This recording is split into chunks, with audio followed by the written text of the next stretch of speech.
بەناوی خوای گەورە سڵاوتان لەبێت بەڕێزان. دەسەڵاتدارانی هەرێم بەردەوامن لە سیاسەتی برسیکردنی خەڵکو و بەرەی خەڵکیش بە نیازی ئەنجامدانی خۆپیشاندانی سەرتاسەریە تا دێت ناڕزایەتیەکان دژی خراپی بژێوی خەڵکو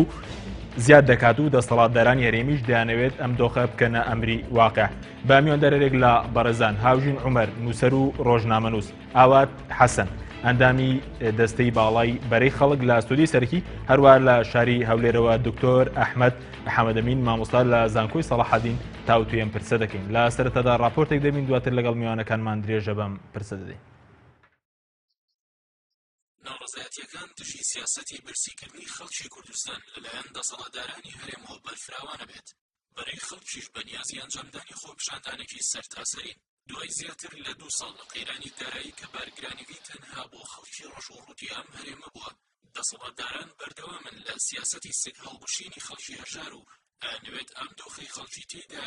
بێتە ئەمری واقع و خەڵکی بە تەواوی تەسلیم بێت. دەسەڵاتدارانی هەرێم ئەیانەوێت درێژە بە هەموارەکانی خەڵکی بدەن و بەرەی خەڵکیش لە حەڤەی ئەم مانگا ڕاگەاندراوە ئامادەکاریەکەن بۆ ئەنجامدانی خۆپیشاندانی سەرتاسەری لە هەرێمی کوردستان. بەرەی خەڵک کە پێگاتوە لە کۆمەڵێک چارەکی مەدەنی ڕۆژی 27 ئەم مانگیان بۆ ئەنجامدانی خۆپیشاندانی سەرتاسەری ڕاگەاندووە. بەپێی ڕاگەاندراوێکی بەرەکە داوایەکەن خەڵکی کوردستان بەدەم داواکاریەکانیانەوە بێت و خۆپیشاندانی هێمنانە لە سەرجەم شارەکانی کوردستان ئەنجام بدەن تا دێت مەینەتەکانی خەڵکی کوردستان لەسای حکوومەتی هەرێم زیاد دەکات. ناڕزایەتی دەربڕینی شەقام و پیشانەوەی یەکێتی و کۆمەڵ و گۆڕان و یەکگرتوش لە حکوومەت ئەتوانێت فشار زۆر لەسەر دەسەڵاتدارانی هەرێم دروست بکات بە ڕاستەی باشکردنی بژێوی خەڵک. لە ماوەی 2 ساڵی ڕابردوو ناڕزایەتیەکانی خەڵک و فەرمانبەرانی یەک هەڵوێست نەبوون، بۆیە نەیانتوانیوە فشاری گەورە دروست بکەن. ئەگەر سەرجەم چین و توێژەکان یەک دەنگ و یەک هەڵوێست بن لە فشارە مەدەنیەکانیان، ئەتوانن کاریگەری گەورە دروست بکەن. لە هەمان کاتدا یەک ڕێزی و یەک هەڵوێستی 4 حیزبەکە ئەتوانێت گۆڕانکاری گەورە دروست بکات.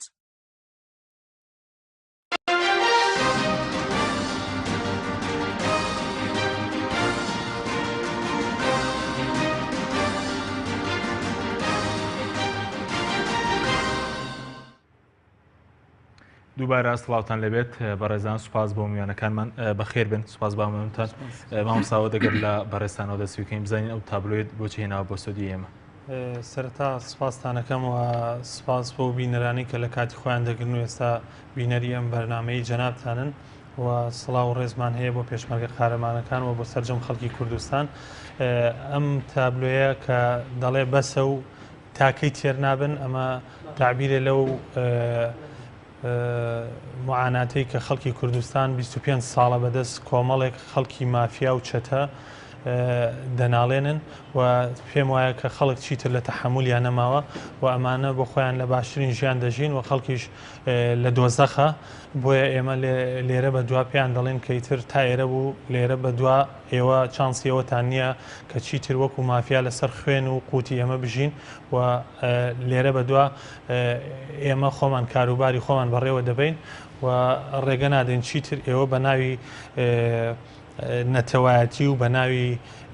پارێزگاری و بە ناوی نیشتیمان قوت و نانی ئێمە بخۆن و ئێمە برسی بکەن. زۆر باش. ئەگەر بینە سەر ئەو بەرەی کێوە لە حەڤدەی مانگ ڕاتان گەیاندووە،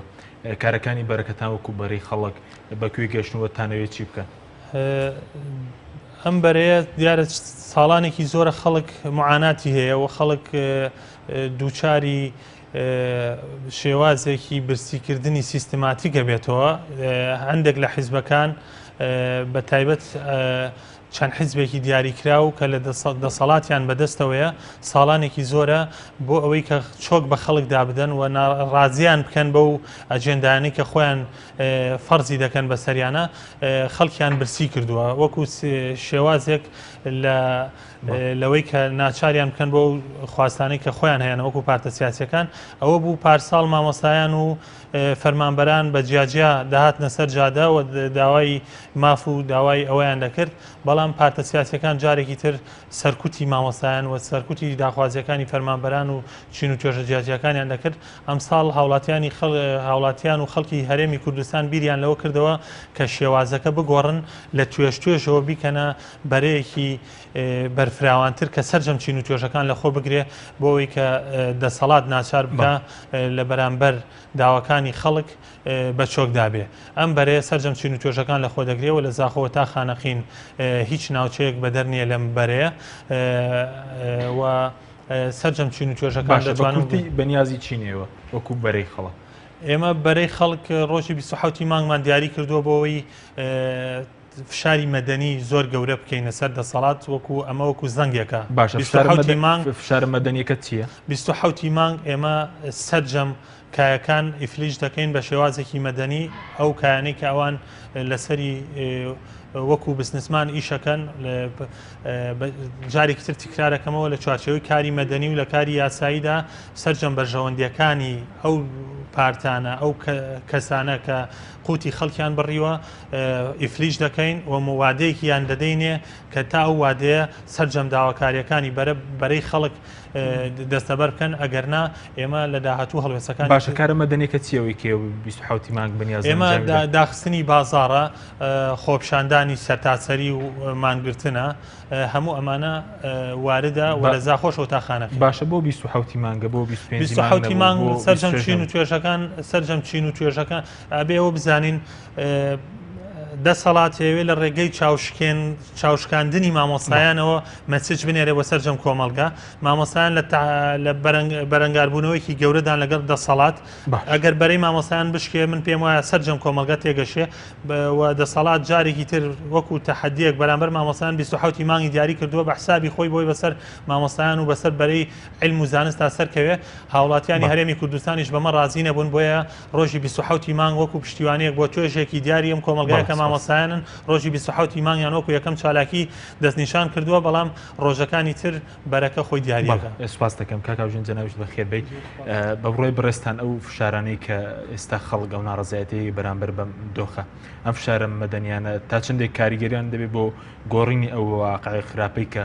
کۆمەڵگەی ئێمە تێدایە بەناوی خی گەورە و میهرەبان سپاس بۆ جەناب تو میوانە بەڕێزەکانی شۆ بۆ بینەرانی بەڕێزیش لە ڕاستیە لە دۆخێکی ئاوایە لە سایی بوونی سیستمێکی تاگڕە و یا گەندەڵ یا خراپەکار یا تاڵان کرد بەڕاستی چکە گەندەڵی کللیمەی گەندەڵ چۆن لێ دەرەقەتی ئەو وەزعانایە کە ئێستا لە کوردستان هەیە باشە بۆ پێ دوایە کللیمەی گەندەڵ بۆ لەبەرەوەی گەندەڵی ئەتوانی بڵێ لە جوزئێکی منزومەیەکە هەیە بەڵام ئێستا ئەمە سەر تاسەری ئەم منزومەی فەرمانڕەوایی واقعی سیاسی و اقتصادی هەرێمی گرتووە بە ئەشکرا تاڵانی ئەکرێ ینی بۆن منە لەلایەن کۆمەڵی گروپی سیاسی کۆمەڵایەتی هەرێمی کوردستان بە تاڵان نەبرێ ینی شتێکە لە حاڵەتی شارایی نەماوە ینی وەکو وایە تۆ بڵێ لە سیارەیە کای سیارەکە گڕی گرتووە کۆمەڵی خەڵکی تیا هەریەکە و ئازابێ فرای خۆی بکەوێ لەو مەجموعی ناو سیارەکە شتی خۆی ئەوە بکات ینی زۆرترین شتی خۆی ڕزگار بکە ئەمانە واقعی کوردستانیان وەکو کێڵگەیەک بۆ دروێنەکردنی حاصڵاتی خۆیان سیر کردووە نەک ئەوەی کە خاوەنێکی تری هەبێ کە هاوڵاتیانە لەبەرەوە ئێستا کەوتونەتە لە منافەسەی یەکتریە کەوتونەتە ئەوەی کە کامیان بتوانێت زۆرترین تاڵانی بکە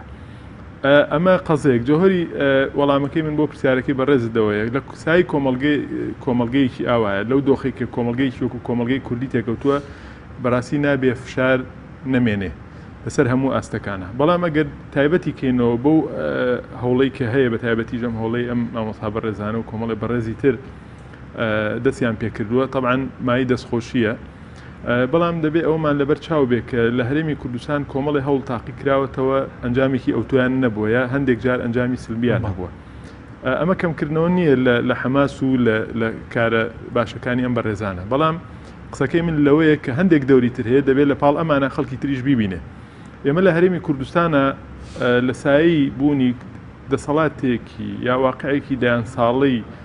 پڕ لە تاگڕەوی و ستەم و نادادی لە سیستەمی بەحسەوە بیگرێت تا ئەگاتە ئەم بەچکە بەحسانە خەڵک ئاشنا نەبووە بە مجتەمەعێکی مەدەنی بەهێز بەوەی کە ئێمە کۆمەڵگەیەکی مەدەنی بەهێزمان هەبێ بۆیە لە ساین نەبوونی کۆمەڵگەیەکی مەدەنی بەهێزە کە خەڵک تا ئێستا بەشێکی زۆری دەستەمەوەی ئەو دەسەڵاتەیە باوەڕی وایە کە ئەو دەسەڵاتە تا ئەو هەبێ ئەمیش بەرژەوەندەکانی دەڕوا پێویستە جیهەتی بەقوتر بێ کە لە پشتی ئەم کۆمەڵگە مەدەنیەوە یا لە پشتی کۆمەڵگەی کوردیەوە بوەستی ئەو جیهەتانە کێن بە حکمی ئەوەی ئێستا ئەمە کۆمەڵگەکەمان کۆمەڵگەیەکی بە حیزبی کراوە تەکوینی ئەم کۆمەڵگەی ئێمە چۆنە لێ کۆمەڵگەیەکی حیزبیە بە حیزبی کراوە دەبێ حیزبەکان ڕۆڵی کاریگەریان هەبێ لە چیە لەوەی کە شەقامی خۆیان بجوڵێنن بێنە سەر شەقام تۆ ئێستا بەهۆی ئەوەی کۆمەڵگەیەکی مەدەنی بەهێزت نییە بە موسساتیەوە لە هەرێمی کوردستانە ئەگەر حیزبێکی وەکو کۆمەڵ وەکو گۆڕان وەکو یەکگرتو یا هەمویان یایەکێتی ئامادە نەبن یاعاز بن بە جەماوەری خۆیان کە بەشدار بن لەو پرۆسە سەرتاسەریەی کە ئەمە مۆستا بەڕێزانە باسیەکەن ناتوانی بڵێ ئەم پرۆسەیە لە چەند بارێکە لە سەرکەوتوو ئەبێ چ لەباری ئاسۆی چ لەباری ستونی لەباری ئاسۆیی ئەوەی کە بۆ منە بێ پرۆسەیەکی سەرتاسەری لە هەرێمی کوردستانە چکە بەڕاستی ئەوەی کە ئێستا ئەم دەسەڵاتە وا ئەکات بێخەم بێ بەشێکی ئەوەیە زۆری ناڕەزاییە ئاشکراکان و جم و جوڵە کردارەکان بەشێکی هەرێمی کوردستانی گرتوێتەوە بەشێکی زۆری نەگرتوێتەوە بۆیە بەڕاستی زۆر گرنگە ئێمە وا بکەین لە پاڵ ئەو واقع مەدەنیا حیزبەکانیش کە پێگهێنەری سەرەکی تەسەورات و دید و ئینتیمای زۆرینەی خەڵکی کوردستانن بێنە سەر خەدووە لە پشتی وەزعەوە بۆسن ئەمە ئەوە نییە جارێکی تر ئێمە کۆمەڵگە بە حیزبی بکەینەوە بەڵام تۆ دەگەڕێی لە سایی ئەم دۆخەیە کە تۆ چەندین وەسیلەی مەدەنی تاقی کردوێتەوە بەڵام دەسەڵاتێکی نائینسانی دەسەڵاتێکی تاڵانکەر دەسەڵاتێکی گەندەڵ و تاگڕەوت هەیە هیچ باکێکی نییە بە کۆمەڵگەوە دەبێ هەموو تاقی نەکراوەتەوە لە دوای قیرانی داراییەوە بەڵام ئەوە نەکراوە ئێستاش ئەو شتانەی مامۆستا ئاوات باسی کرد شتی دڵخۆشکردن بەڵام بەڕاستی ئەبێ ئەو بەرەزانش هەوڵ بەمزان تا چەندێک ئەم واقعە زمانی هەیە تۆ باس کەلەوە دەکەی ئایا خەڵک ئامادەیە بازارداخە یعنی ئەبێ واقعێکی تر بکرێت بە کۆمەڵگەی مەدەنی هێزە سیاسیە ناڕازیەکان و میدیاکانیان و میدیای سربەخۆوە بکەن چۆن لە تعبیەیەکی جەماوەری دروستکەن بۆ ئەو خەڵکە ئامادە بێت لە قەیرانێکی دارایی وایە مەسەلەن چەند ڕۆژێک ئامادە بێت دەست لە ڕسکی خۆی هەڵگرێ کەسێک کە مدیری موسسەیە کە ڕەنگە لەسەر ئەساسی ئینتیمایەکی حیزبی کرای بە مدیر موسسە ئەبێ ئەویش بێ لەباری ستونی بە هەموو ئاستەکانە نابێ هەر کە ئەڵێن باری ئاسۆی ستونیەکەم بەسمان ئەوە بووە هەرەوە نەبێ بۆ منە کۆمەڵی مامۆستا لە ئاستێکی دیاریکراوە کۆمەڵی فەرمانبەر بێن بچنە سەر جادە بەڵاموانەی کە مستەفیدن لە هەموو وەزع ئاساییەکان وەکو مدیرەکان وەکو مدیر عامەکان وەکو وەزیرەکان وەکو ئەوانەی کە ئیتر پۆستە باڵەکانیان هەیە خۆیان دوورگرن لە قەزێکە بۆیە بەڕاستی مەرجی سەرەکی هەر جم و جوڵ و فشارێکی ناڕەزایی دەبێت سەرتاسەری بێ باشە زۆر بە کورتی بەڕێزت لە قسەکان دەباتی بەسکە باست کرد یعنی بۆچی ئێمە لە کوردستان بەسکە باسمانەیە وەڵاهی اینجا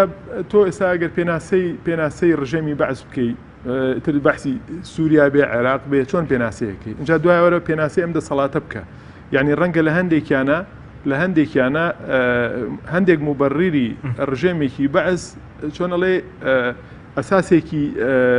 دروستری هەبێ لەوەی ئەمانەیکەن بۆ نمونە ئێستا ئەوەی کە لە کوردستانە کرێ لە سایی دەسەڵاتدارەتی هەرێمی کوردستانەوە طبعاً ئێمە دەسەڵاتێکی حیزبیمان هەیە دەوڵەتمان نییە هەموو ئەو نیزامە دیکتاتۆرانەی لە منتیقەی ئێمەیە هەبووە دەوڵەت بوون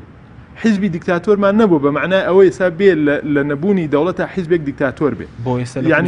ئێستا لە کوردستانە دەوڵەتمان نییە ئەوەی بۆ نمونە پارتی دیموکراتی کوردستان لە هەرێمی کوردستان کردوویەتی حیزبێکی 40 ساڵەی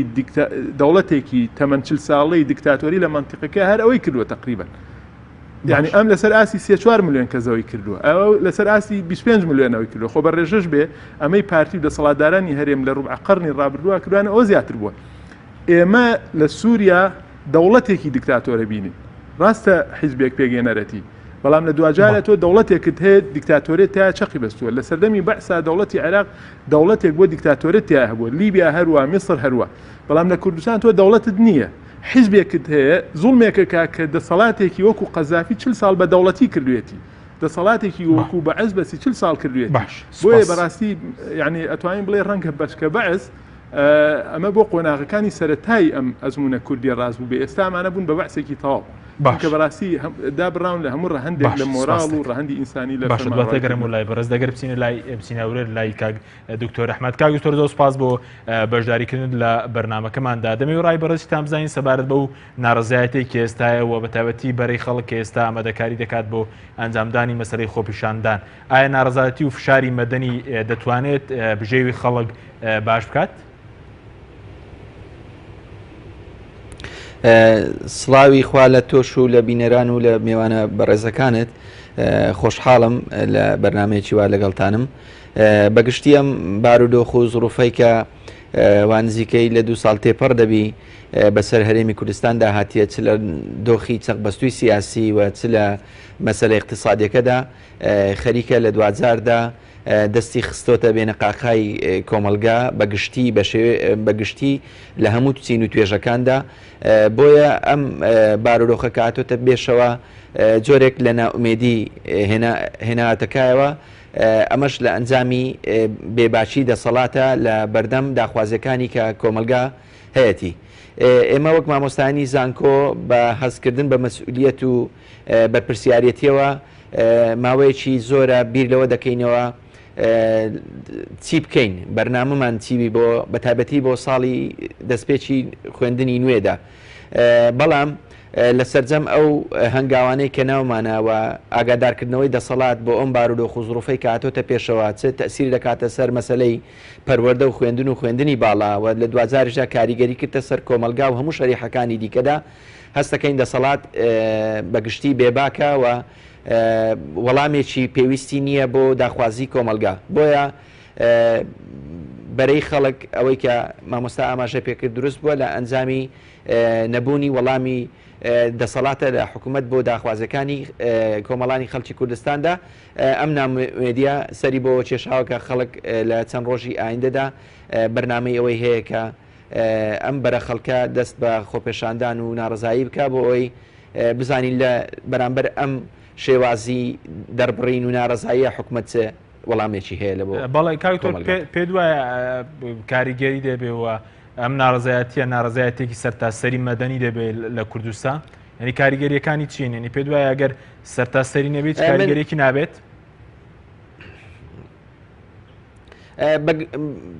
بەتەکی دوایە ئەگەر سەرتاسەری نەبێ بە تایبەتی ئەگەر نەگوازرێتەوە بۆ هەولێر و تەنا لە زۆنی سلێمانی بمینێتەوە کۆی کە پار هەبوو پێم وایە کاریگەرێکی لاوازە و چەند ڕۆژێکە وەکو کەفوکڵێک سەر هەڵەدا و دواتر خۆی نامێنێ بەڵام ئەگەر سەرتاسەری بێ ومێدیەوەی دەکەم سەرتاسەری بێ بەڵام بە شێوەیەکی هێمنانە ئێمە نامانەوێت دژایەتی ئەم دەسەڵاتە بکەین نامانەوێت ئەم دەسەڵاتەش ئێمە بەدژی خۆی بزانی ئێمە دەڵێن ئەم دەسەڵاتە فەرمو بابەیەکەوە هاوکاری یەکتر بین بۆ باشترکردنی بژێوی سیاسی بژێوی اقتصادی و لە دوجاردا ئێنانە پێشەوەی بارودۆخێکی سیاسی و کۆمەڵایەتی ئارام لەو کۆمەلگادا چکە ئێمە هەموو کۆمەڵی خەڵکی کوردستان بەڕاست و بەچەپەوە بەسەرەوە بۆ خوارەوە بە ئەلمانی بە ئیسلامیەکانەوە کەم بە وڵاتەوە ماندی نەبووین کەواتە کە پێوەی ماندی بووین خەمیشی بۆ دەخۆین ئەوەی کە دەیکەین دژایەتیکردن نییە بۆ دەسەڵات بەڵکو بەشێکە لە خەمخۆریمان بۆ بەدیێنانی کەشێکی ئارامی سیاسی کۆمەڵایەتی ئابووری لە بۆ کۆمەڵانی خەڵکی کوردستاندا باشە ینی پێ دوایە لەو جۆرە سیستەمی کە ئێستا لە کوردستان هەیە ئەو خۆپیشاندان ناڕزایەتی ئەگەر سەرتاسەری بێت بە شێوەیەکی مەدەنیانە کە دەستی ناڕزایەتی خەڵک داوای دەکات کاریگەریەکانی چین ینی پێ دوایە دەبێتەوە کارێک بۆ باشکردنی بژێوی خەڵک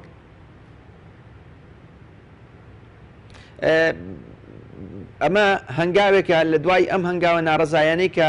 چ لە کۆڕکۆبنەوە تایبەتەکان بی چ بە نووسراو بی چ لە ڕێگەی پێشکەشکردنی یاداشتبی لەناو هەموو ئەو سندیکا و کۆمەڵە و ڕێکخراوانەی کە هەن لە بۆ دەسەڵاتەکان و پێشم وایە کادیرانی حیزبەکانی خۆشیان کەمیان نەگەیاندێ لەو دەنگە ناڕزایەنە خۆشتان دەبینن لەسەر ماڵپەڕ و شوێنە ئەلکترۆنیەکان و تەنانەت تۆڕە کۆمەڵایەتەکان کادیرە باڵەکانیشان ئەم دەنگە ناڕزاییان هەیە کەواتە ئەم دەنگە ناڕزاییە لە ڕێگەی نووسین و قسەکردنەوە گەیشتووە بەڵام تا ئێستا جوابی نییە تۆ ناچارە بی کە ئەگەر لە هەنگاوی یەکەمدا سەرکەوتو نەبی پەنا دەبێت و هەنگاوی دوم من ئومێ دەکەم لە هەنگاوی دومدا دەسەڵاتدارانی حکوومەت بێنە سەرخەت بۆی بتوانین بۆ یەکەوە ڕێگایەک و پلانێکی تۆکمە دابنین بۆ چارەسەرکردنی ئەم بارودۆخی کە هاتۆتە پێشەوە بۆی ڕوبەڕووی ببینەوە و تێیدا سەرکەوتو بین نەچینە خۆناغی سێم زۆر باشە سەبارەت بە مەسلەی ئەوەی کە چی بکرێت بۆ ئەوەی کە ناڕزایەتی مەدەنیە سەرتاسەری بێت ینی ئێستا بۆ نمونە تا ئێستا لە کوردستان ئەو ناڕزایەتی سەرتاسەریە لە هیچ مەسەرەن بۆنەیەک یاخود لە دژایەتیکردنێکی پێشێرکردنی مافەکانی کۆمەڵگەی کوردی پەیڕەو نەکراوە و ناڕزایەتی سەرتاسەریە ئەم ناڕزایەتی ئێستا ئەمە شتێکێ دەبێ بیزانین ئەوە جیاوازە ئەمە ناڕزایەتی سیاسی نییە ئەمە ناڕزایەک نییە بۆ لابردین دەسەڵاتێک و ئینانی دەسەڵاتێکتر ئەمە دژایەتیکردن نییە بۆ دژایەتی حیزبێک و ئینانی حیزبێکی تر ئەمە مەسلەی شەڕی قوتێ لەگەڵ خەڵک دەیکرێ خەڵک گەیشتە بێنە قاقای قوتی ڕۆژی جەژنانەی نییە. بژێوی ژیانی ڕۆژانەی هەموو کۆمەڵانی خەڵک خراپ بووە، مامۆستا وەزعی خراپە، فەرمانبەر وەزعی خراپە، کە مامۆستا و فەرمانبەری ئەم وڵاتە جیرفانی بەتاڵبی جیرفانی دوکاندارەکانیش بەتاڵ بووە و دوکانەکانی وەکو پێویست نییە. چەندین خەڵکێ لەم شارەدا دەرگای دوکانەکانی قەپات دەکات لەبەرەوەی سەرفیات و بازاری وەکو پێویست نییە. کەواتە مەسەلەکە مەسلەیەکی گشتگیرە، بابەتەکە هەموو تێکڕای کۆمەڵانی خەڵکی کوردستانی گرتوتەوە، تەنها چەند کەسانێکی کەم نەبن کە لەسەرەوەی سەرەوەی دەسەڵاتن کەوانە پێم وایە ئەوەندە ئاگاداری بژێوی خوارەوەی خەڵک نین، بۆیە پێویست دەکات لە ڕێگەی فشارە مەدەنیەکانەوە پێیان بڵین ئێمە گەیشتینەتە چێ. ئەم مەسلەی قوتی ژیان و بەیەکەوە بەستانی هەمومان ئومێدی ئەوە دەکەم کە کۆمەلگای کوردستانی هۆشیار کردبێتەوە بۆی بەیەکەوە دەنگێکی ناڕزایی هێمنانەمان هەبێ و لە ڕێگەی ئەم دەنگە ناڕزاییە بتوانین ئەم دەسەڵاتە بێنینەوە سەر خەت و بەیەکەوە چارەسەرێکی گونجاو بۆ مەسەلە دارایی و سیاسەکان بدۆزینەوە. بەڵێ ئەمە بەسمەوە بوو بۆتی گرنگە ئەم فشارە مەدەنیە مەسەرەن لە سلێمانی هەبێ، لە هەولێر هەبێ، لە دهۆک هەبێ، لە هەڵەبجە هەبێ. کاکە جان ئەمە باسی ئەوە دەکەین کوردستان یەک پارچەیە، ئێمە پێشینەیەکی مێژوویمان هەیە لەگەڵ مەسەلەی دوو ئیدارەیی، ئەمە نامانەیە دوو ئیدارەی دروست بێتەوە، ناشمانەیە هەرێمی کوردستان بێتە پارچە پارچە، خۆمان سێ چار محافەزەین و ئێمە گەلێکین زۆرمان نەهامەتی چەشتۆ بەسەر بەدەست وڵاتانی دەور و بەرمان، چجایەوە چارێکی دیکە مەدانیشین لە ناو خۆماندا محافەزایان هەرێم خەریکی پارچەکردنی یەکتر بین. ئێمە لە زاخۆ تا دەگاتە خانەقین کوردین و بە یەک زمان قسە دەکەین، هەر هەمووشمان یەک کێشە مەشاکیلمانەیە و هەر هەمووشمان تموحی ئەومانەیە کە لە 2000دا لە چوارچەوەی هەرێمێکدا بتوانین بگەین بە ئامانجە سەر بەخۆیەکانمان. بەڵام بەم شێوازە تەعاملکردن لەگەڵ کۆمەلگادا و چەسانەوەی کۆمەلگا بەم شێوازە دەستبردن بۆ قوتی خەڵک لە 2000دا ئەمە وا دەکا کە زۆرێک لە ناومێدی لە نێوان خەڵک و لە نێوان دەسەڵاتە دروست بکە. ئەمەیە وای کردووە کە ئێستا نامتمانەیەکەیە، ئەم نامتمانەیە وای کردووە هەرچی دەسەڵاتدارانی هەرێمی کوردستان دەیڵێن ملت بڕوای پێ ناکە، تەنانەت هەندێک جار شۆڕ بیتەوە کادیرە حیزبیەکانی خۆشیان بڕوایان پێ ناکەن. جا باشترین حەل بۆ ئەوەیە کە ئێمە دەبێ هەوڵی ئەوە بدەین متمانە لە مابینی یەکتردا بژێڕنەوە، هەوڵی ئەوەش بدەین لە 2000دا کە کەشوەوایەکی هێمن و ئارام و سیاسی و اقتصادی کۆمەڵایەتیمان لە بۆ خەڵک فراهم کرد، ئینجا بیر لەوە بکەینەوە کە بەیەکەوە چۆن بتوانین هەنگاو بۆ ئەوە باێژین کە ئەو دەوڵەت و ئومێدە سەرچەی کە میلەتی کورتەتی چەندی ساڵە هەوڵی لە بۆ دەدا دەتوانین دەستەبەری بکەین. سپاس دەکەین کاکتۆر بەڵە بینەرانی بەڕێز ناوبڕێکی کورد وەردەگرین، دواتر لەگەڵ میوانەکانمان درێژە بەم پرسە دەدەین، لەگەڵمان بێنەوە.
دووبارە سڵاوتان لەوێت بەڕێزان،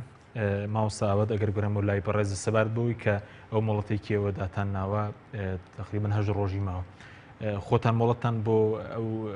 خۆپیشاندانە مەدەنی وەرگتووە مەڵەت لە کێ وەرگری مۆڵەت لە حکوومەت وەرناگرن کام حکوومەت نازانم حکوومەتەی کە نیوەی بە زۆر ئیفلیس کرا و نێراوەتەوە ماڵەوە مۆڵەت لە کێ وەرگرم نازانم نی بەنیازی نیە مۆڵەت لە کەس وەربگرن نەوە وەڵایمە مۆڵەت لە هاوڵاتیانی هەرێمی کوردستان وەرەگرین شەرعێت لای هاوڵاتیانی هەرێمی کوردستانە و بە هاوڵاتیان ئەڵێن و ببرا کانمان لە ئاسایش و لەوانە ئەڵێن کە ڕۆڵی خۆمانن پێیان ئەڵێن ئەو ڕۆژە ئاگاتان لێبێ بۆی کە ئەو پارتانەی کە بوونەتە مافیا پەلاماری خەڵک نەدەن پارتەکان نەک هێزەکانی ئاسایش و پۆلیسی چالاکی مەدەنی ئەوان چاودێری هاوڵاتیان بکەن و بۆی ئەوان سیناریۆ نەکەن ئەو ڕۆژە خۆیان پەلاماری مقڕەکانی خۆیان نەدەن وەکو لە ڕابردوو کردویانە دەنایمە مۆڵەتی چی و پێشتریش ئێمە ڕامانگەیانەوە لە حەڤەی مانگەوە وتومانە ئێمە ڕۆژی 27 مانگ لەسەر جادەین و ئەو هێزانی کەی پەیوەستن بەم ئیشە داواکارین وەکو ئێستاش ئاماژەم پێدا بێن ڕێکاری خۆیان بگرن بۆ پاراستنی خەڵک بۆی کە لە پەلاماری بەڵتەجی و ئەوانە بپارێزرێن باشە هیچ زەمانەتێک یەکەم خۆپیشاندانێکی سەرتا سەری دەبێت هەر لە خۆپیشاندانێکی لۆکاڵی نارەزایەتی لۆکاڵی نابێت ئەمە دوو وەڵامی هەیە وەڵامێکیان ئێمە کۆنتاکتمان کردووە لەگەڵ دوهۆک و هەولێر کەمە خەڵک هەمووی مەبەستی دوهۆک و هەولێرە ئەوەی دکتۆریش من حەزەکەم جوابی بدەمەوە بەڕاستی بۆچی خەڵک واکا کە دوو ئیدارەی ئەمە دەسەڵات فەرزیەکە ئایا خەڵکێک کە برسی کراوە مافی خۆی نییە دەنگ هەڵبڕێکا بڵێ من برسیمە من شکۆمەوەکو مرۆڤێک بە تاکید مافێتی و دەساتیری عالم ئەو مافەی داوە بە هەموو تاکێکی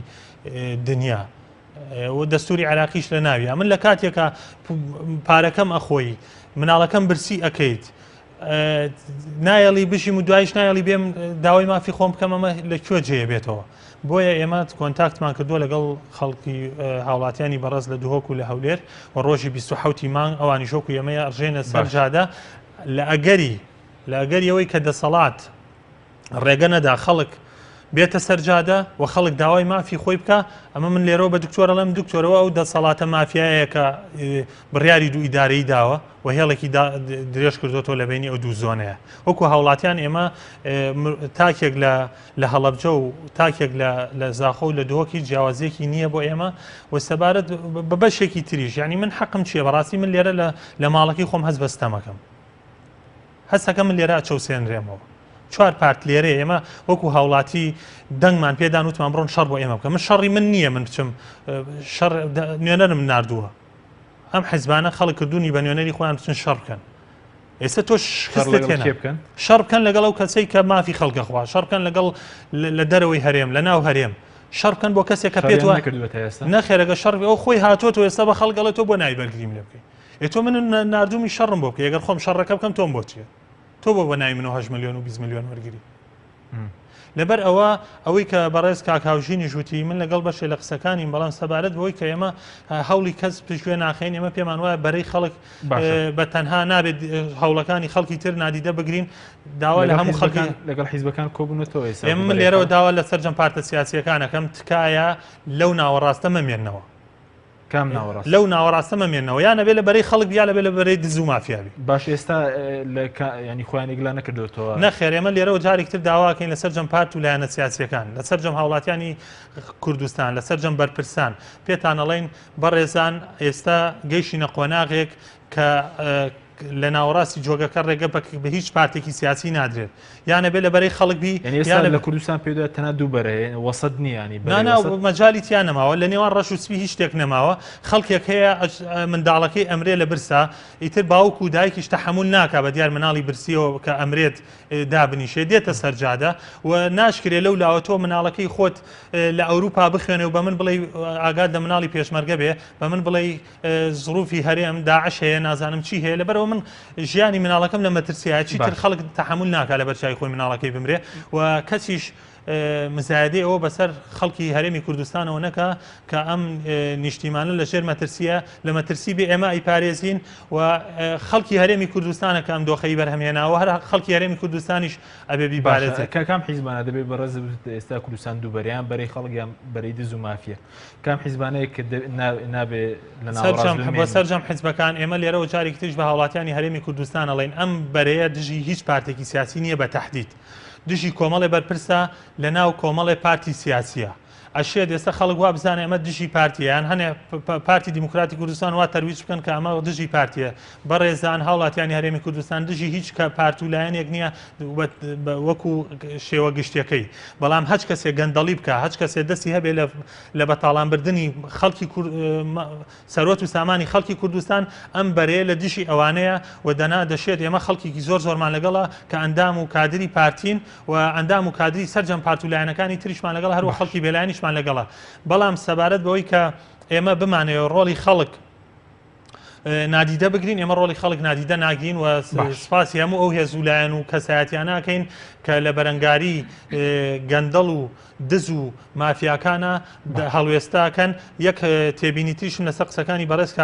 هاوژین کە ناوینان بەچکە بەعس بەڕاستی ئەمە تاوانێکی زۆر گەورەیە دەرحەق بە بەعس ئەمانە سەدقات دە بەعس خراپترن بەعس 1000 جار لەمانە شەریفتر بووە ئەوەی کە بەعس نەیکردووە ئەوەی کە بەعس نەیکردووە ئەمەیان کردویانە من باوکم ساڵی 79 حکمی عەدامی بۆ دەرچووە دەستیان نەبردووە بە قوت و عایلەکەی ئێمە لەسەر کوردایەتی ئەمانە ئێستا ئێمە شۆڕشمان کردو ئەومان بردوۆتە سەر کورسیەکە کەچی ئەوان دەسە بن بۆ قوتی مناڵەکانمان مناڵی پێشمەرگە لە برسا ئەمرێ مناڵی مامۆستا لە برسا ئەمرێ بینیوتانم کەسوکاری ئەنفال لە گەرمیان ئەڵێ مناڵەکانی خۆمان زایاکەین سەرمایه‌دارێ بێ وەریگرێ مناڵەکانمان بەس لە مردن ڕزگار بکەین بەعس زۆر لە ئێوە شەریفتر بووە. باش سوپاس دەکەم دواتەگرم بۆ لای بەڕێز مامۆستا کاکاوژی سەبارەت بە باسی حیزبەکانت کرد ینی ئێستا حیزبەکان دەتوان چ ڕۆڵێک ببینین لە دروستکردنی فشار ینی ئەگەر فشاری شەقام ئەوەی کە دەستی ناڕزایەتی خەڵک مەسەرەن ناڕزایەتی مەدەنی بێ لە شەقام ئەی حیزبەکان بە شێوەیەک دەتوانن من لەگەڵ چۆن لێ هەنگاوی زیاتری عملی حیزبە ناڕازیەکانم ینی ڕەنگە من کە خۆم ئەندامێکی دیاری کۆمەڵی ئیسلامی کوردستانم پێم وابێ ئەم سێ چوار حیزبە کە مشروعێکی سیاسی و مشروعێکی یاسایی مشترک کۆیکردنەوە بە تایبەتی ئەو پرۆژەی کە لە پەرلەمان هەیەیان بوو بۆ گۆڕینی سیستمی سەرۆکایەتی لە هەرێم پێم وایە دەبێ هەنگاوی زیاتری عملی بنێن ینی وای لێهاتۆ لە قۆناغی یەکەمە خەڵک چۆن ئەڵێ جۆ بۆ قسە و ڕوونکردنەوە و تەبریرات و تەنزیری ئەوانەگرێ لە کاتێکا کە تێڵاکە زیاتر لەسەری میلەت تا بشکێتەوە ئەو کاتە خەڵک متمانەشی لاوازە بێ بەم هێزە سیاسیانەی کە ئێستا بە مەشروعێکی سیاسی و یاسایی بەرامبەر پارتی دیموکراتی کوردستان وەستاونەتەوە بۆیە بەڕاستی دەبێ هەنگاوی جدیتر بندێ من کە باسی ئەوە دەکەم حیزبەکان حزوری جدیان هەبێ بە تایبەتی ئەو چوار لایەن و لایەنەکانی تریش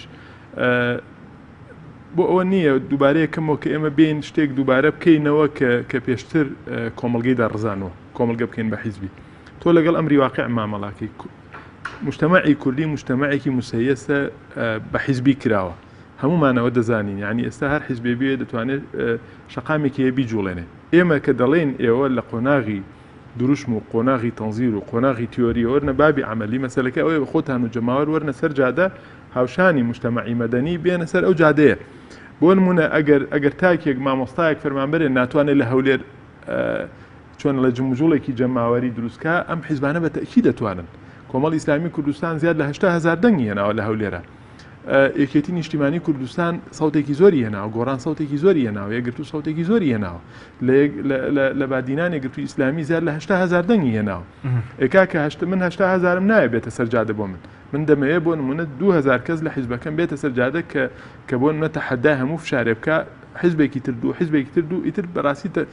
فشاری بەرفراوان لەوە دەست پێەکە ئێمە بەڕاستی کە دەڵێن حیزبەکان حزوریان هەبێ بۆ خاڵێکی تریشە خاڵەکە من ئەتوان بڵێم وەکو سەرنجێ لەسەر قسەکانی مامۆستا ئەحمەد ئەوژەوەیە دەڵێ ئێمە داواکانمان بۆ قوتی خەڵکە ڕاستە خەڵکێک هەیە خەڵکێک ئەوەیە بەڵام بەڕاستی من پێم وایە دەبێ هەموو فشارێک هەموو ناڕزایەکی جەماوەری ئامانجێکی سیاسی باڵا هەبێ باڵای هەبێ نەک ئامانجێکی حیزبی ئەبێ ئەوە جیاب بکەینەوە دوای تێکەڵ نەکرێ بڵێن وڵا دیسانەوە حیزبەکان سواری شەپۆلی ناڕزایی بوونەوە بەرهەمەکەیەخۆن. من بەڕاستی وەکو شخصێک کە مەشروعێکی سیاسی ئیداراکەم یا لە مەشروعێکی سیاسیام بە تایبەتی بۆ قوتەکەم ناچمە سەرجادە. ڕاستە هەموو کەسێک مکەلەف نییە وەکو من، بەڵام ئەو مەهامەی لەسەر هێزە سیاسیەکانە زۆر زیاترە لەو مەهامەی کە لەسەر هاوڵاتیەکی سادەیە کە بە تایبەتی قوتەکەی ئەوەیە. چونکە ئێمە ئەبێ بزانین لە هەرێمی کوردستانە تەنها قەیرانی داراییمان نییە، قەیرانی دارایی بەشێکی بریتیە لە خراپی باری سیاسی و فەرمانڕەوایی بەرئەنجامی قەیرانی سیاسیە. دڵنیا بە ئەم قەیرانە سیاسیە نەبووایە ئێستا قەیرانێکی زۆر کەمتری داراییمانە ینی بە دیاریکراوی سەرشەقام یا بەڕاستی من ئەو لە زۆر شوێنی تری ژوتومە هەنگاوە عملیەکان بە تایبەتی ئەوەی کە تۆ بشێتە خانەی ئامانجی سیاسی باڵاوە هەڵۆشانەوەی ئەم دەسەڵاتدارێتیە ئەم سوڵتەیە بە کابینەکەیەوە بۆ موئەسساتانی کە داگیر کراون لەلایەن کۆمەڵی گروپ و هێزی سیاسیەوە دەبێت تەوازون بگەڕێتەوە، بالانسی هێز و تەوازون بگەڕێتەوە بۆ بینی چۆنەڵێ هێزە سیاسیەکان بۆ ئەو موئەسسات دامەزراوە سیادەکانی هەرێمی کوردستان. حکوومەت شەرعێتی لە پەرلەمانە وەرگرتووە، چۆنە بێ جورئەت با بەخۆی پەرلەمان پەک بخا، حیزبێک بێ کە سەرۆکەکەی ئەو حیزبە لەو پەرلەمانەوە پێشتر چۆنەڵێ ڕێی بۆ خۆشکراوە بچێتە سەر سوڵتە. ئێستا ئەوان بێن زۆر بە بێشەرمانە بێن پەرلەمان و موئەسساتی ئەو وڵاتە ئەو بکەن، پاشانیش دەبێت تەوازون لە بینی دەسەڵات و گەلە بگەڕێتەوە. ئێستا ئێمە شتێکمان نییە بە ناوی گەل لە تێگەیشتنی ئەم دەسەڵاتەیە، یعنی وەڵاوکو وەکو کۆمەڵی جەنازە سەیرەکرێ. بۆ نمونە ئێستا بڕۆ سەرۆکی حکوومەت دەڵێن ئەندەرپاس لێ ئەنی تەنانە تااقەتی نییە بەناو خەڵکا بێ بچێتەوە بۆ ئەنجومەنی وەزیران یا بەناوشارە لە ماڵی خۆیەوە دەڵێن نەفەقێکی لێوە ڕێک بەژێر جادەکەی ڕێگای مەسیفا دەڵێن لێەوە جادەیەکی تایبەتی هەیە. بۆ نمونە بۆچی ئەم بەرپرسانە هەمووی بەگردەکانەوە نیشتون. هاوڵاتیەکی بەسیدە لەسەر جادە بە مەسئولێکەڵێ ئەڵێ کاک بای 750 دینار پلاسەری پێڵێەوەی هەمە لە سایی تۆیە کاکە ئەمە بەر لەوەی تۆ بەمەرحی تێبگەی ئەمە ئیهانەیە. ئەو بای 750 دینار پلاستەری پێ بە تۆ ئەڵێ کاک ئەمە لە سایی سەری تۆیە. من بە ئیهانە تێگەم بۆ مەسئول. باشە لەو گردو لەو سەران شۆ خەڵک نابینەوەنە؟ بەڵێ لەو گردو لەو سەران شۆ کە دادنیشن خەڵک نابینن؟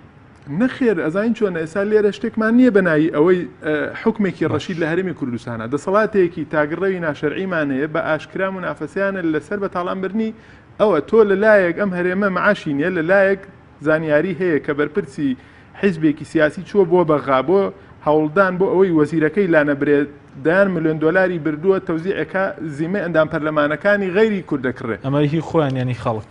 ئەیترەوە خۆ کاکتۆ لە دەسەڵاتاوی کەساتی گشتی شخصی نامێنێتگەرم وڵای بەرز کاک دکتۆر ئەگەر بگەرم وڵای بەڕێز سەبارەت بە ئەرکی حیزبەکان بەڕێزش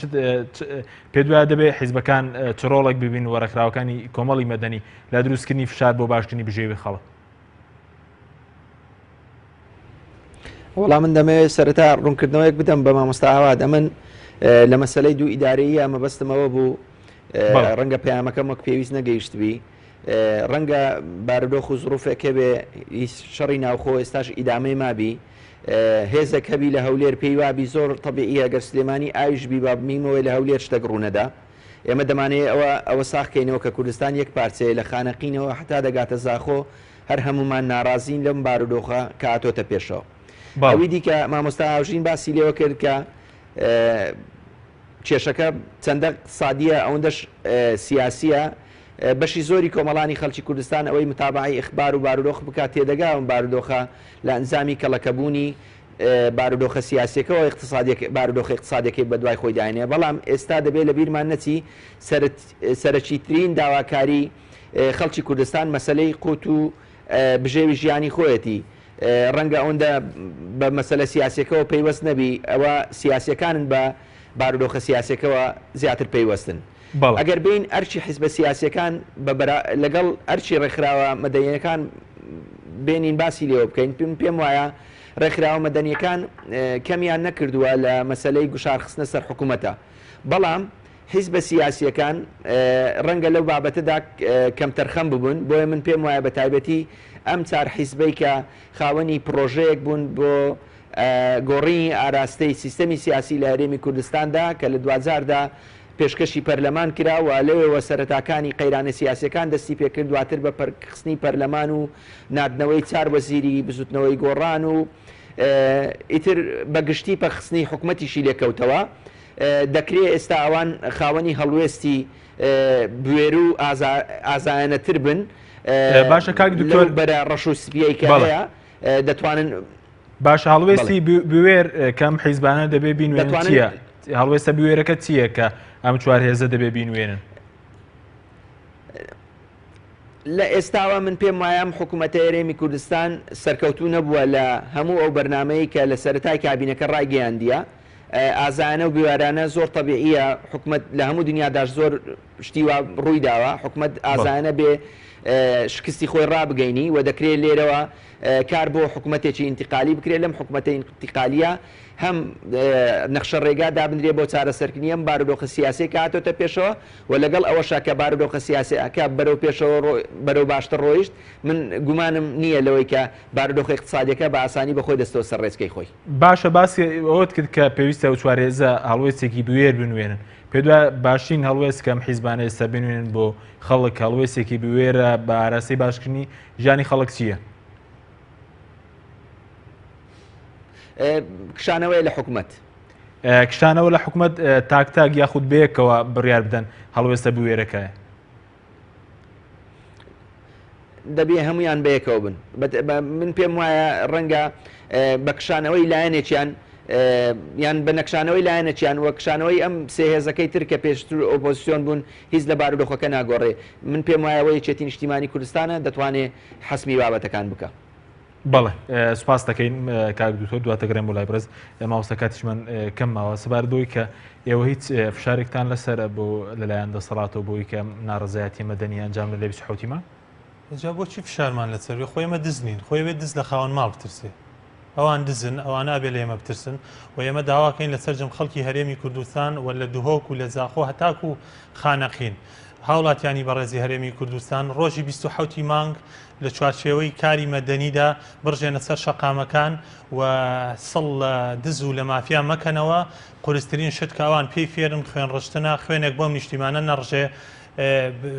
هیچ ناهێنێت بۆیە شانازیە کە ئێمە بینە سەر شەقام بەڵام تکاکەین کەس دەست نەبا بۆ بەردێک کەس شڵەدارێک نشکێنێتەوە چونکە ئەوەی هی ئێمە ئەوان لێ میوانن و لە ئەخیدا دەبێ ئەوانە لی بچنە دەرەوە و حەق و ماف بۆ خاوەن ماف بگەڕێتەوە کە هاوڵاتیانی هەرێمی کوردستانن و ئێمە بەڕاستی هەتا ئێستاوی کە بکرێنی ئەکرێ فشار بکەن بەڵام ینی نابێ خاوەن ماڵ بترسێ لە دەست پێ خاوەن ماڵە بەڕاست ئەسڵ وایە هاوڵاتیانی هەرێمی کوردستان خاوەن ماڵن و ئەمانە دزەکان بەڵام ئێستا وایە ئەسڵەکە هەروامێنێتەوە ئەسڵ ناگۆڕێ ئەوانە هیچیان پێ ناگۆڕێ ئەمانە ناچارن لە ئاخیردا مستەقبەلیان لە مستەقبەلی دیکتاتۆرەکانی عەرەب باشتر نابێ ئێمە زۆر دڵنیاییان ئەدەینێ و چەند جاری تریش پێمانوتون هەموو شتێ لە تەنکی ئەبسێ بەڵام زوڵم مستەم لە ئەستوریا ئەبسێ ستەم گەیشتوتە ترۆپکی و خەڵکی ترچی تر تەحمل ناکاوە دەسەڵاتیش باچی تر واز لەو چاواشەکاریە بێنێ کە بڵێ فشاری مەدەنی کاریگەری نابێ ئەو کاتێک کە دەسەڵات دەڵێ فشاری مەدەنی کاریگەری نابێ ئەبێ ڕێگایەکی تر نیشانی گەنجانی ئەم نیشتیمانە ئەدا ئەڵێ دەست بەرن بۆ شتێکی تر کە ئێمە لەگەڵی نین ئەڵێ دەست بەرن بۆ چەک هاوڵاتیانی هەرێمی کوردستان گەنجان لاوان خەڵکی بە شەرەفی کوردستان نەچنەژێ ئەو بارەوە شوشەیەکی ئەم هەرێمە بشکێنن ئێمە لەگەڵ چەک نین بەڵام ڕۆژی 27 مانگ هەمومان بە شێوازێکی مەدەنی ئەژڕێنە سەر شەقامەکان و ناچاریانەکەین کە ئەم جارە جورئەتی ئەوە نەکەن دەست بەرن بۆ شکۆی خەڵک و بێشکۆیی بەرامبەر تاکی هەرێمی کوردستان سپاس دەکەم کە کاژنگە جەناب شتێک ماوە سەبات بۆی کە دەکرێت چۆن ناڕزایەت ئەو ناڕزایەتی مەدەنیە بەرهەمدار بێت وەڵام من ئەڵێم ئەگەرمانێ بۆ زەمانەتیەوە هەبێ ئێمە چۆن باسی حکومی ڕەشی دەکەین بێ مجتەمەعێکی ڕەشیدیشمان هەبێ بێ مجتەمەعێکمان هەبێ خاوەنی وەعی زۆر بێ ئێمە بەسە ئیتر بە چۆنەڵێ درۆ دەلەسە کۆمەڵێ پاساوی نابەجێ و درۆینێ ئەم دەسەڵاتە کە 25 ساڵی ڕابردوو یەک لە دوای یەک کردوونی باوەڕ بکەین هەموو ئەو شتانەی کە لە ڕابردووە ئەم دەسەڵاتدارەتێ و توێتی هەر هەمووی درۆیەکی گەورە بۆ هیچی تر لە مەسەلەی سەربەخۆیی لە مەسەلەی دیموکراسی لە مەسەلەی تاوتوی دەسەڵات لە مەسەلەی ریفراندۆم هەر بابەتێک تۆ سەیری کە لە 25 ساڵی ڕابردوو چی وترێ وڵا ڕۆژگارێک وڵا کاکە تەجربەکەمان دەڵەمێ ڕۆژگارێکی وڵا کاکە ئەزمونونەکەمان ساوایە ڕۆژگارێکی تر وەڵام من سەر بەخۆی پارتی دموکراتی کوردستان با من تەحەداکەم ئێمە پێی ناگەڕێنەوە بۆ هیچ شتێکی تر هیچ بەڵگەیەکی تر کە باسی سەربەخۆی و باسی ڕفراندۆمەکە وەکو خوێیەک ئەیکا هەموو دەقێ بەبری نابوون بۆ مزادی سیاسی لە هەرێمی کوردستانە بۆ ئەچێ شەڕەکە ئەم هەموو ئیشە نامەشروعەکە بەس لەبەرەوەی وەزیرەکەی خۆی لە مێنێتەوە کە ڕەنگە گرلا ببرێ لەسەر گەندەڵی لا ببرێ کەواتە تۆ ئەگەر شوێنێک بەتەمای دەستبەرداری بی ئەمڕۆس بینێ بۆچی شەڕەکەی لەسەر پۆستەکەی ئێمە ئەمانەیە ئەم مجتەمەعە بەڕاستی حەقیقەت و ناواخنی نیەت و بەرنامە و منهەجی ئەم حیزبە دەسەڵاتدارانەی هەرێمی کوردستان تێبگا و بەڕاستی دەبێت لە ئاستێکی وشیاری بەرزە ئێمە قسە لەم قەزیانە بکەین ئەم قسانە کە ئەکەین ئێمە بە هیچ شێوەیەک چۆنەڵێ لە ڕقمان نییە بۆ نیشتیمان و بۆ نەتەوە بۆ گەلی خۆمان هەتا ئەم دیموکراسی کە ئەمان باسیەکەن ئێستا لە بیرمەندانی ڕۆژاوە بە تایبەتیش لە ئەمریکا کۆمەڵی خوێندنەوەی تازەی بۆ هەیە دەرکەوت کە ئەبێ ئیش لەسەر قیەمی دیموکراسی بکرێت لەسەر بەهاکانی دیموکراسی نەک لەسەر سندوقی دەنگدان چونکە دەکرێت تۆ لە سندوقی دەنگدان بیبیتەوە بە هەر وەسیلەیەک بێ بەڵام ناکرێت تۆ ڕوحیەتی دیموکراسیت پێبێ ئەوانەی کە بۆ لە ڕابردووە خەڵکی تریان پێتاوانبارە کرد بەڕاستی ئەم دەسەڵاتت دەرکەوت کە وەکو خواردنێکی ئەکسپاری لێ هاتووە ئەگەر خۆی ئامادە نیە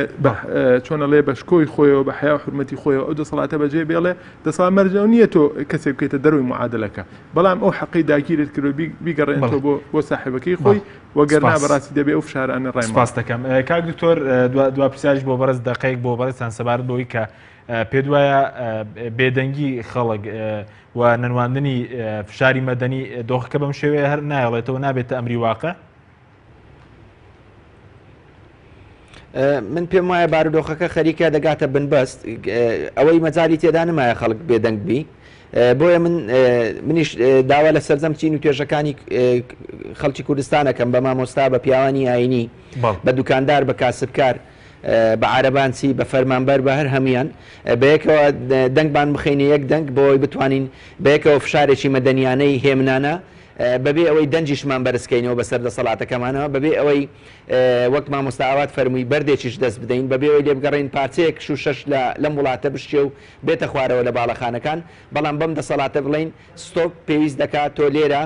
هەنگاوی عملی باوی بە باشکردنی بژێوی ژیانی خەڵک لە ڕووی سیاسی ئابووری کۆمەڵایەتی میلەت تااقەتی ئەوەی نەماوە چیتر لێتان قبول بەڵێ سپاس دەکەم مامۆستاگەر جەنابەت شتێکمان زۆر گوت کاتمان من لێرەوە کاتێکی سوور بەڕووی ئەو دز و مافیانە بەرزەکەمەوە پێیانەڵێن چیتر خەڵک ئەمەی قبول نییە و لێرە ئەبێ ئێوە بوەستن و خەڵک خۆی جارێکتر زیمامی کاروبارەکان بگرێتە بەر و داواکەم لە مامۆستایانی ئاینی کە لە وتاری ئەم جارەدا باسی ئەو ستەمە بکەن کە لەسەر خەڵکە چونکە مێژوو ئەمە لەسەر ئەوانیش تۆمارەکە بەڵێ زۆر سپاس بۆرێک لە بەڕێزان ئاوات حەسەن ئەندامی بەرەی خەڵک و هاوژن عومەر نووسەر ڕۆژنامە و دەستۆدی سەرکەوە لە هەولێرەوە دکتۆر ئەحمەد حەمەدەمین مامۆستا لە زانکۆی سەڵاحەدین سوپاس بۆ ئەو کاران سوپاسی بۆ بینێرانی بەڕێز خواتان لەگەڵ